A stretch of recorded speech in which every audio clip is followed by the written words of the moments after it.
welcome you all to our official Pride Crosswalk unveiling.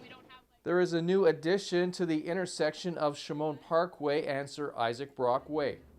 One of the busiest stretches of road in the region now features a Pride Crosswalk. Dignitaries and inclusivity supporters gathered recently for the unveiling.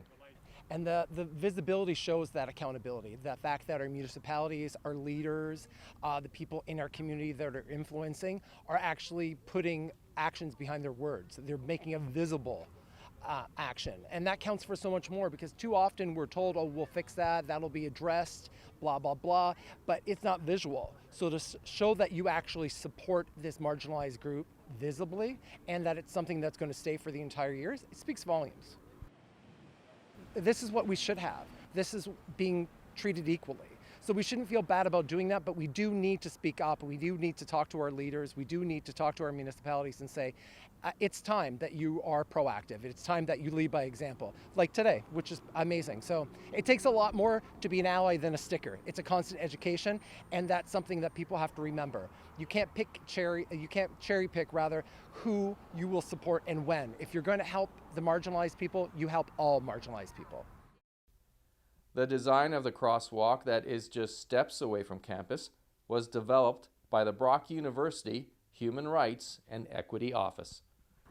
What's your reaction to some of the comments you heard this afternoon?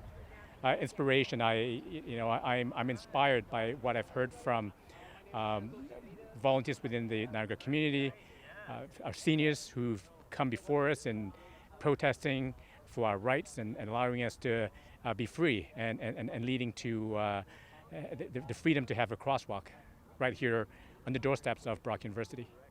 Yeah, very heavily traveled corridor here by thousands of Brock students on a daily basis. Any hopes for what they might take away when they see it? Yeah. Here I'm standing by the Niagara sign where it's clearly written, everyone's welcome. And we have students from all around the world, and unfortunately some from countries where it is illegal to be who you are, to live who you want to live, to love who you want to love.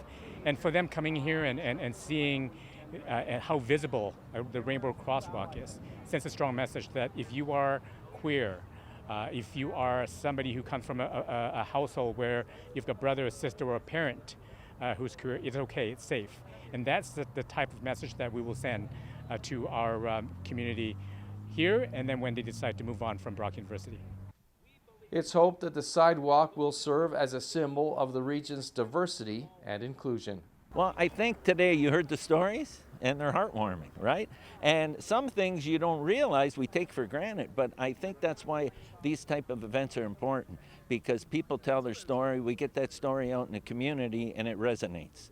And so I think that this is an example of why this is important, but the big importance is we as a community have to make sure that we continue to move in the direction that we state we're going to when we signed up to be a part of the municipalities, the inclusion, and we have to walk the walk, that's all.